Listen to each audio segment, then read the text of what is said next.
Hola, hola. Adivinen quién regresó.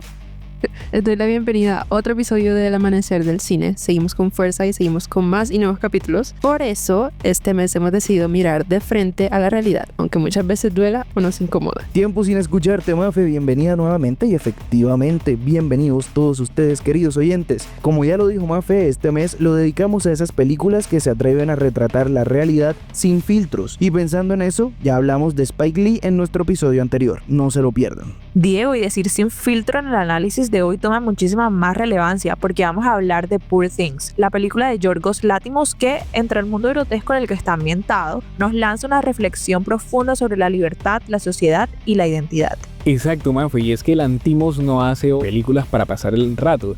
Poor Things es una de esas obras que te obligan a pensar y a preguntarte si los límites de nuestra identidad son los que nos han enseñado a aceptar.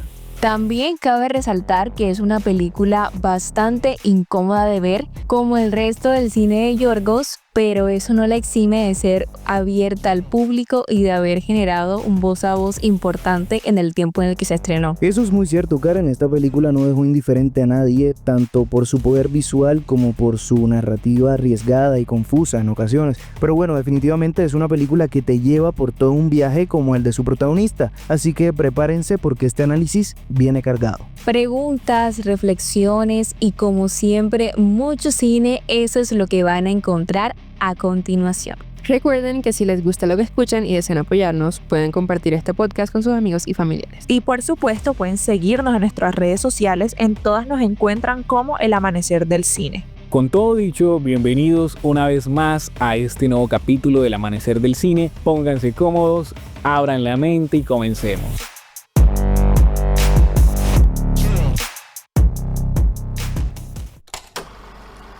Escuchas El Amanecer del Cine.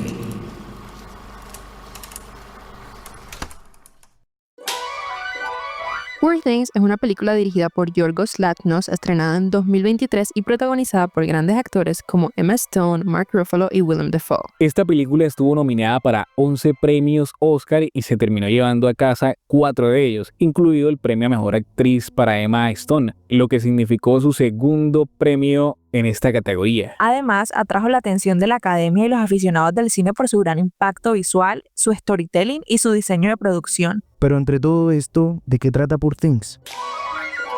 Poor Things cuenta la historia de Bella Baxter, una joven que es sometida a un experimento por parte de Dr. Goldwyn y, en busca de descubrir su identidad y crecer, inicia una aventura liberándose de los prejuicios de su época, restricciones morales y manteniéndose firme en su propósito de defender su propia liberación. Además de esto, esta película es considerada como una versión diferente y renovada y un poquito más moderna del clásico que conocemos como Frankenstein de Mary Shelley, lo que le da, digamos que una profundidad aún mayor a la historia que se cuenta. De hecho, al provenir también de un libro lanzado casi 200 años después del original, obtiene un trasfondo y una relevancia aún mayor para la sociedad actual. Lo mejor de todo es que la película, al utilizar recursos cinematográficos, narrativos y un equipo de producción bastante disruptivos, logra conectar de la mejor manera con las audiencias más jóvenes y generar, por lo menos, que se hable de ella. Queremos mencionar que a pesar de que la película está basada en un libro, nuestro análisis va a ser solamente de los acontecimientos desarrollados en la película. De cualquier manera, si les gustaría escuchar una comparación entre ambas, déjenoslo saber a través de las redes sociales. Sin más preámbulo, adentrémonos al análisis de esta gran película.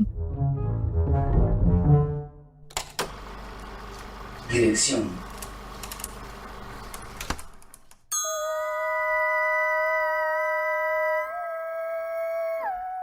Yorgos es el tipo de director que es un tanto peculiar, por no decir que es un poco excéntrico, pero también es el tipo de director que en cada uno de sus proyectos tiene cierto acercamiento como hacia la sociología y hacia la antropología, que hace su trabajo bastante interesante y que además nos deja como pensando al final. En efecto, Mafe, Yorgos Lanthimos tiene un estilo de dirección que se reconoce a simple vista y tiene, como es común, temas muy recurrentes.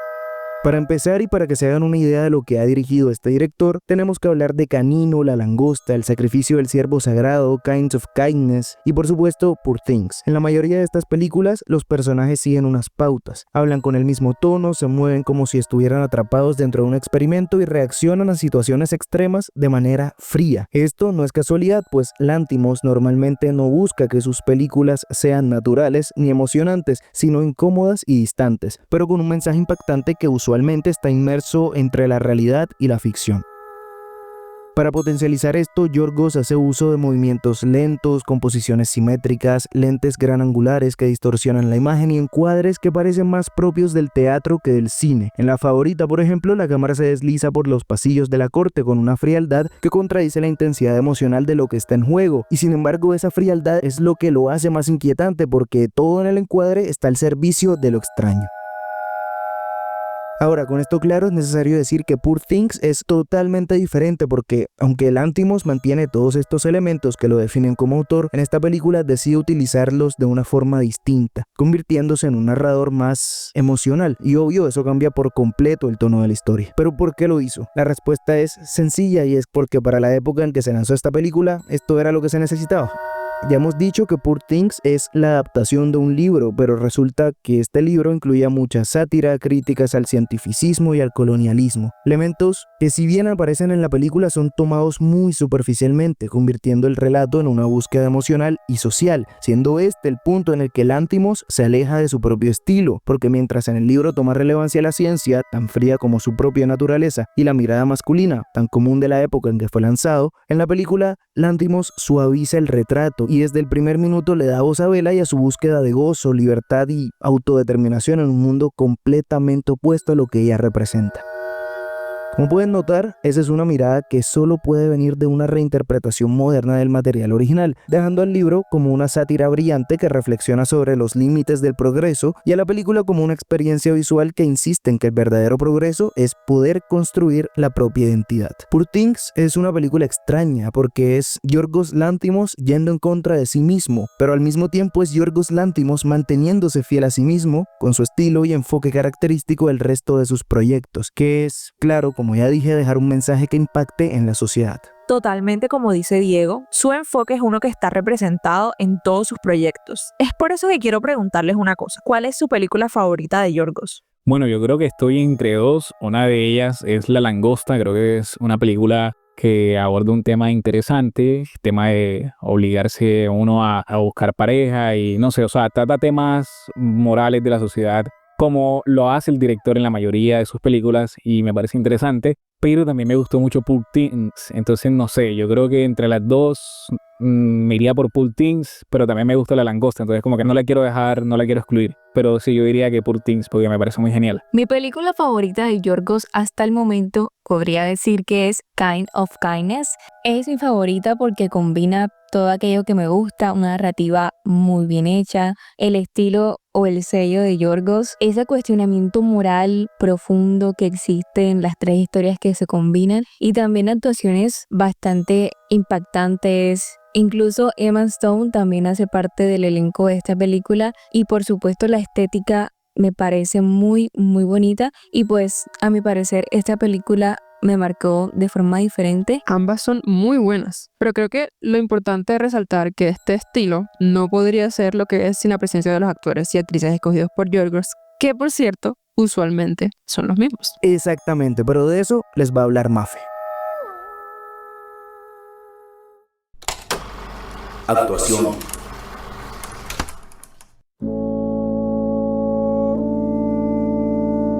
El cast de la película es muy espectacular y estoy seguro que todos hemos escuchado hablar al menos o hemos visto a varios de estos actores que aparecen en el filme y creo que eso es uno de los aspectos que más llama la atención de él. Sí, Abraham. Si nos vamos al papel de Emma Stone como Bella Baxter, podemos decir que es simplemente espectacular. Ella interpreta un personaje que despierta con la mente de un bebé y el cuerpo de adulta y que lleva esa inocencia de descubrir el mundo a extremos totalmente inolvidables. Desde el inicio plantea una Bella prácticamente muda, como una hoja en blanco, hasta convertirse en una mujer autosuficiente inteligente. Cada gesto que muestra está cargado de curiosidad, de aprendizaje y de deseo de romper múltiples barreras. Pero lo que más me impresionó fue cómo la actriz controla sus movimientos, casi como si su cuerpo también estuviera aprendiendo a vivir. Su mirada, su forma de caminar, de sentarse, hasta su manera de hablar evoluciona junto con su personaje, llevando al espectador a través de un viaje emocional e incluso hasta físico. Además, Emma nos trae un personaje que atraviesa las diferentes etapas de la vida de un ser humano. La vemos equivocarse, la vemos aprender, disfrutar, romper esquemas, cuestionar el mundo que la rodea y todo eso desde una honestidad completamente pura. Es una actuación que a mi parecer es bastante arriesgada. Por eso no es sorpresa que ganara el Oscar a Mejor Actriz con esta película.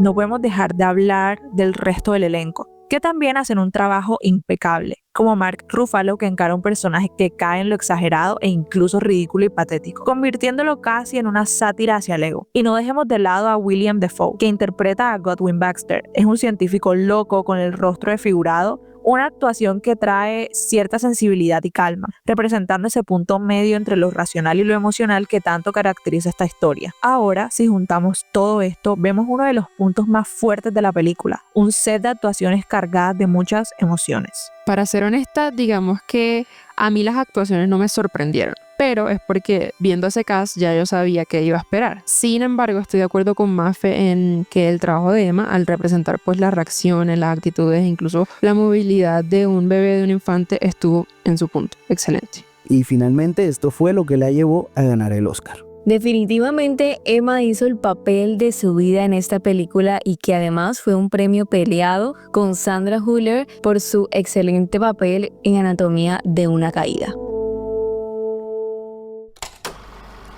Cinematografía.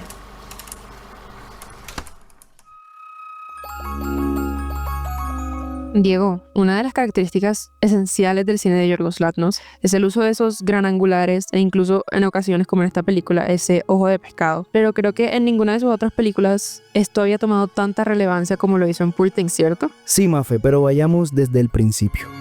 La cinematografía de Poor Things es de lo más hipnótico y fascinante de toda la película porque transmite a través de la distorsión, el color, la simetría y la luz una profunda sensación de descubrimiento y a la vez caos. Pero si vamos más allá, si nos detenemos en los detalles técnicos, encontramos una serie de decisiones visuales que permitan al espectador sentir lo que está sucediendo en la pantalla. Por ejemplo, y ahora sí voy contigo, Mafe, desde los primeros minutos de película notamos el uso de lentes gran angulares, incluso el ojo de pez, que deforman los bordes del encuadre y representan que en el mundo de Bella Baxter nada es lineal, nada es estable. La distorsión visual que ofrecen estos lentes únicamente refleja la mirada de Bella. Somos nosotros como espectadores notando su forma de ver el mundo de una manera nueva, extraña, exagerada y definitivamente libre.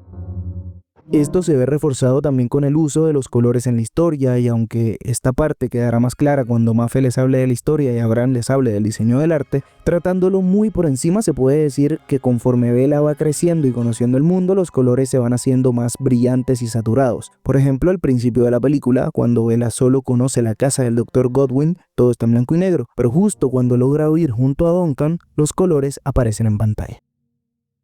Por otro lado, es necesario hablar de los primeros y primerísimos planos que se encuentran en la película porque son absolutamente necesarios para explicar los sentimientos e incluso pensamientos de los personajes. Y es que, aunque Yorgos usualmente le pide a su elenco actuaciones sobrias, en esta ocasión, por la naturaleza surrealista de la película, la gesticulación e interpretación de los actores debe resaltar un poco más, sin filtros ni nada que se interponga. Por eso es usual encontrar que en la fotografía Emma Stone está constantemente centrada en el cuadro y la cámara, muchas veces en mano, representa la libertad de su personaje, girando suavemente a su alrededor como si bailara con ella. De hecho, en una escena baila con ella. Aunque esto que les menciono sea lo que predomina, también se encuentran planos estáticos en los que entra a relucir el excelente uso de la simetría y geometría. Y digo excelente saliéndome del análisis y criticando un poco porque es muy buena. Robbie Ryan, el director de fotografía, ya había demostrado que sabía de eso cuando hizo La Favorita, pero aquí es mucho más notorio porque encontramos planos en los que Bella está perfectamente enmarcada entre columnas, puertas, paredes y curvas, haciendo parecer que el mundo estuviera tratando de encerrarla y definirla, pero como sabemos, ella no lo permite. Con estos dos puntos, la fotografía se contrarresta, al igual que la dirección de Lanthimos, y es algo que explica perfectamente la naturaleza de Bella y sus intentos por descubrir y escapar de su propio mundo. La verdad es que la fotografía de esta película fue una de las principales razones por las que la vi. Es un aspecto que me llamó mucho la atención por lo cuidado que está. Claro, Karen, así es, definitivamente. O sea, es una fotografía espectacular y que de paso está inspirada en diferentes movimientos artísticos, como el Art Deco, Art Nouveau. También hay mucho steampunk. De hecho, o sea, la base de Poor Things es steampunk, pero lo voy a explicar más a fondo ahorita que hablemos del diseño de arte, que es una cosa espectacular. Y, o sea, si usted de pronto no le gusta la película, digamos que no le gusta Yorgos, pero quiere ver algo que esté totalmente estimulado su cerebro por unas 2 horas, véase la película por eso, por el arte que tiene. Definitivamente, la fotografía no es la única responsable del impacto visual que nos brinda esta película, sino que es esa conexión entre ella y detalles como el arte, el vestuario, el maquillaje y los sets.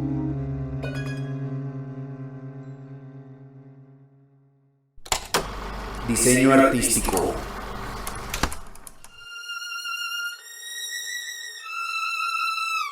Cuando revisamos los premios Oscar ganados por esta película, nos damos cuenta de lo importante y bien hecho que estuvo este aspecto, pero dejemos que Abraham nos cuente más. El diseño de arte de este filme avanza al mismo ritmo del desarrollo del personaje, como ya lo repetí ahorita, y es que es un popurrí que toma varios movimientos artísticos y construye un universo único. Pero claro, me gustaría hablarles por parte de cada elemento importante, empezando por el vestuario, que fue diseñado por Holly Waddington. Este vestuario es esencial para la construcción del arco narrativo de Bella. Al inicio, sus atuendos son voluminosos y ornamentados. Tiene esa, digámoslo de alguna forma, reminiscencias exageradas, es decir, cosas que añora ella del pasado, recordando que, bueno, al principio era una persona menor, ¿no? Una persona que estaba apenas desarrollándose su cerebro y demás. Entonces vemos estas expresiones, ¿no? También elementos de la era victoriana que subrayan su condición de criatura recién renacida, ajena pues al mundo y las convicciones sociales que normalmente las personas tienen, y más siendo ese contraste, ¿no? Una persona en un cuerpo adulto teniendo una mente de bebé. A medida que Bella explora su autonomía y su sexualidad, el vestuario se transforma, se vuelve un poco más suelto, más colorido y moderno, jugando un poco con anacronismos que reflejan su crecimiento y también claramente su liberación. Es decir que, por ejemplo, en un vestuario que ella lleva en el burdel, podemos ver en los vestidos que ella utiliza un escote en V, asemejándose un poco como a sus órganos, ¿no? Y claro, junto a Holly, esta película ganó el Oscar a Mejor Vestuario. Pasemos ahora a la escenografía, que fue diseñada por Shona Head y James Price. Estos escenarios crean un universo híbrido entre lo steampunk y lo expresionista, victoriano, modernista, barroco, entre otros. Aquí nos podemos hacer una lista grande de cada cosa porque, bueno, como yo lo dije, es un popurrí artístico que, bueno, que tiene pequeñas referencias en cada una de los actos de la película. Pero más que nada, vemos el steampunk. Algunas obras en el cine con este estilo, para que ustedes ubiquen, son El increíble Castillo Vagabundo del estudio Ghibli, Atlantis, El mundo perdido. Estas dos son animadas. O si quieren ver algo corto y muy de este estilo, les recomiendo de verdad verse el capítulo 8 de la primera temporada de Love, Death and Robots, que está en Netflix. En verdad se lo recomiendo, se van a familiarizar mucho con este género de películas y estoy seguro que les va a gustar.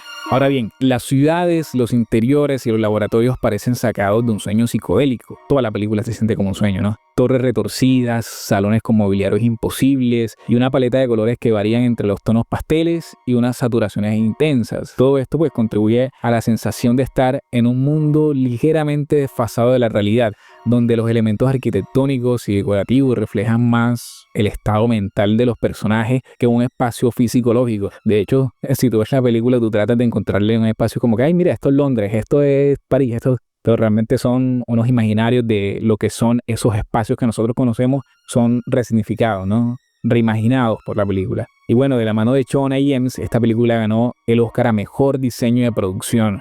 Ya a medida que Bella explora el mundo, nos encontramos con ciudades que parecen salidas de una fábula modernista. Tenemos a Lisboa y a París y también a Alejandría. Lisboa parece como una ciudad para la exploración porque sientes que si levantas una tapa de alcantarilla saldrá algún diseño moderno. Y bueno, este escenario tiene una estética bastante steampunk y es el escenario donde ella empieza a descubrir el mundo fuera de lo que ya conocía en Londres. París se presenta más como una especie de jardín mecánico, ¿cierto? Como ven los cafés que parecen set de óperas, las calles curvas con direcciones antinaturales. O sea, no le vas a encontrar sentido realmente a mucha parte arquitectónica de esta película. Entonces, todos estos elementos de la arquitectura también nos están hablando, ¿no? También nos están hablando del momento en que ella se encuentra. Ya lo hablemos un poco corto, pero habría que hablar de ello. Es que el maquillaje en Poor Things no solo es un recurso estético, sino también narrativo. El rostro deformado de Godwin Buster es quizás el ejemplo más evidente, pues sus cicatrices y prótesis no son meramente un efecto especial, sino una manifestación visual de su papel como creador. Y un creador que aparte ha experimentado y experimentado y experimentado, dando a luz, si lo decimos de alguna forma, a Bella y a otras criaturas. O sea, esas cicatrices representan a una persona pues que ha experimentado mucho, que en su vida ha tenido muchos retos científicos y que bueno, que también juega una parte de lo moral, ¿no? Ahí vemos también esta discusión entre esa relación que él tiene con Bella, pues que bueno, que al final digamos no es tan turbia por decirlo de alguna forma, pero sí realmente estas cicatrices en el maquillaje que representa nos dan a entender eso. Lo del diseño de arte en Poor Things es de otro nivel. Desde todo el set hasta cada mueble y vestuario, todo tiene una intención clara. Es como meterse en un sueño. Hay algo que no me cabe muy bien en la cabeza y me sorprende además, y es que Shona Head antes de Poor Things solo había trabajado en cortometrajes, o sea, este fue su debut en largometrajes. De verdad, podían pasar dos cosas. O lo hacía mal y ahí quedaba, o la sacaba del estadio. Y creo que Yorgos tomó una muy buena decisión escogiendo a la persona indicada para esto. Definitivamente tener confianza en el equipo de trabajo es importante en este tipo de producciones, especialmente en las que son tan disruptivas como esta. Fíjate, Mafe, y eso es algo que se vio reflejado también en la historia de la película, porque el guión, escrito por Tony McNamara, recibió toda la confianza de Yorgos Lanthimos, tal como lo hizo anteriormente en La Favorita. Y por eso resultó un éxito para el público general. Guión y desarrollo de personaje. Bueno, tenemos que hablar de lo que envuelve todo esto que ya mencionamos y eso es el guión. Mafe, cuéntanos. Bueno, llegamos a mi parte favorita y tengo bastante que decir. Pero primero debo aclarar que cuando empezamos a analizar Poor Things hubieron muchas discusiones sobre la adaptación. Así que lo aclaro desde ya. Este análisis está enfocado únicamente en el guión de la película, no como adaptación de la novela de Atlas Stars Gray, sino como una historia que funciona por sí sola. Poor Things es una película compleja con personajes complicados que atraviesan momentos de inflexión que los obligan a cambiar. La historia gira en torno a Bella Baxter, un ser creado a partir de un experimento retorcido, y el guión de esta película se enfoca en su crecimiento, su hambre de conocer el mundo y a sí misma, algo que vemos reflejado en las distintas etapas de su vida. Lo interesante es cómo el guión estructura este viaje a través de momentos clave que también afectan a personajes como God, Max y Duncan. De ellos hablaré un poco más adelante. Otra cosa que me encanta es cómo el guión va completamente de la mano con lo visual. En nuestra primera parte, cuando conocemos a Bella, pasamos por un mundo en blanco y negro que representa el universo cerrado de Bella. Es como una introducción. No solo nos presentan físicamente los personajes, sino que también nos dan pistas sobre quiénes son, cómo piensan y qué podemos esperar de ellos. Esta parte inicial es clave porque establece el tono y la dinámica entre los personajes de forma muy clara.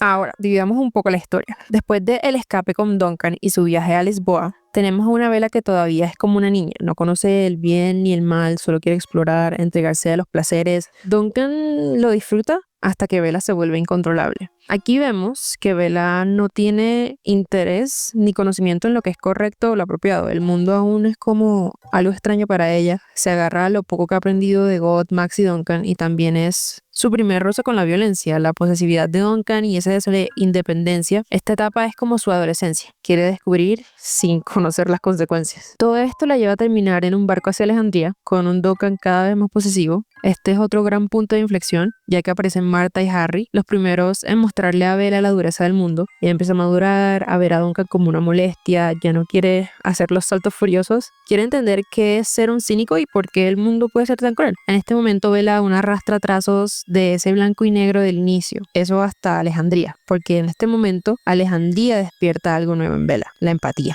Luego llega a París, uno de los momentos más fuertes de la historia. Bella decide prostituirse por conocimiento y dinero. Duncan enloquece, cosa que vamos a ignorar por el momento. Y hay algo muy importante en esta parte, que es que esta es una parte escrita para incomodarte, para que cuestiones la moral de Bella e incluso la juzgues. Pero es justo ahí donde ella empieza a construirse, aprende a mirar de frente a los horrores del mundo y seguir adelante. Finalmente, después de ese momento, la historia regresa a Londres con un God enfermo, preguntas respondidas, nuevas incógnitas. Bella enfrenta su último momento de inflexión, concluye su búsqueda de identidad. No quiero decir mucho más porque espero que vean la película, pero hay una línea en los últimos minutos que yo siento que resume todo. Ella dice: de alguna forma sería un alivio liberarme de mi aventurero ser. Ahí tenemos a una Bella que ya es adulta, que ya conoce la crueldad, la insensatez y aún así puede encontrar belleza en ello.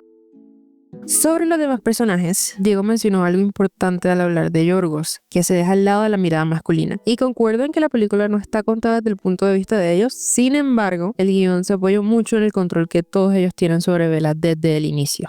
God la mantiene encerrada sin intención de dejarla salir. Max, que apenas la conoce, ya quiere casarse con ella, sabiendo que mentalmente es casi una niña. Me atrevo a decir que esta no es solo la historia de Bella Baxter, sino la historia de las contradicciones. Duncan se interesa en ella por su belleza, su ignorancia, su salvajismo, una Bella fácil de controlar. Y a medida que Bella se libera, estos hombres se descomponen. Duncan literalmente se enloquece, que es una parte súper chévere y muy interesante de la película. Y volviendo al resto de los personajes, God es el primero en entender que Bella necesita salir. Max vive en cierta batalla entre la moral y sus deseos. Volviendo a Duncan, él no soporta sentirse inferior. Harry, en su cinismo, intenta dañarla. La mayoría de los hombres en algún momento actúan en su contra. No siempre es explícito, pero ahí está. Y la cereza del pastel, el ex esposo de Victoria, que aparece con odio y ganas de conquistar. Los personajes masculinos representan ataduras para Bella durante la mayoría de la película y todos bajo el mismo techo, esa necesidad de control. Poor Things es una película bastante compleja y para ver con mucho cuidado, porque créanme que con este guión descubres algo nuevo cada vez. Me parece súper interesante cómo en la historia, específicamente con estos personajes, podemos ver tantos contrastes y cómo estos chocan para crear conflictos que nos hacen entender más la historia. Y no sé si piensen igual que yo, pero tal vez todos alguna vez en la vida nos hemos sentido como alguno de los personajes o como Bella, ¿no? Redescubriendo cosas, viendo cosas nuevas, inocentes. Definitivamente, Abraham, y por eso creo que la película deja un mensaje muy relevante para nuestras vidas. Totalmente, Karen. El mensaje de esta película creo que es complejo y sencillo a la vez. Así que solo quiero dejar esta pregunta a quienes nos escuchan. ¿Crees que las personas son mejorables? Para mí esta película fue una muestra de nuestra capacidad como seres humanos de crear quienes somos sin dejarnos dictar por otros, sin importar de dónde venimos o quiénes hayamos sido. Nos muestra que sí, el mundo es cruel, pero que aún así podemos tener empatía. Podemos decidir sufrir por otros y dejar esa naturaleza cruel a un lado. Bueno, poco más que decir. Es una película relevante y necesaria para cambiar la visión que tenemos sobre la vida en estas épocas en las que vivimos. Datos curiosos. Hemos llegado al final del capítulo, pero antes de despedirnos tenemos los datos curiosos de esta película que por supuesto son más curiosos que nunca. La verdad es que sí, y es que Poor Things es una película peculiar que dio bastante de qué hablar luego de su estreno. Sin embargo, hay varios datos curiosos que tal vez desconocen sobre esta cinta. Revisemos algunos. Número 1. El personaje de Bella originalmente iba a tener un cabello de color marrón. Sin embargo, debido a un error con la tintura, el tono se oscureció, resultando en el negro característico que finalmente se mantuvo. El equipo decidió improvisar y aprovechar este cambio inesperado, dándole más relevancia al cabello y enfatizando en su crecimiento acelerado como representación del desarrollo del personaje de Bella. Número 2. Solo una escena de la película fue filmada en un espacio real, el salón de baile para ser precisos. El resto de los ambientes fueron creados por medio de sets, lo que permitió un mayor control sobre los detalles visuales y eventualmente le valió el Oscar a Mejor Diseño de Producción. Número 3. Alasdair Gray, el escritor de la novela en la que está basada la película, además de escritor fue pintor, así que parte de la estética visual del film y varias decisiones se inspiran directamente en su obra artística. Sin embargo, hay algo triste y es que el escritor nunca logró ver la película, pues murió años antes del estreno. Lin-Manuel Miranda en Hamilton dice que un legado es plantar semillas en un jardín que nunca llegarás a ver, así que tal vez ese es el suyo. Pero bueno, esos fueron los datos curiosos de esta ocasión. Les recordamos que podrán verlos con imágenes de la película solo en nuestras redes sociales. Por ahí estará Joyver muy pendiente de todo lo que suceda y publicando mucho más contenido. Síganos e interactúen con nosotros.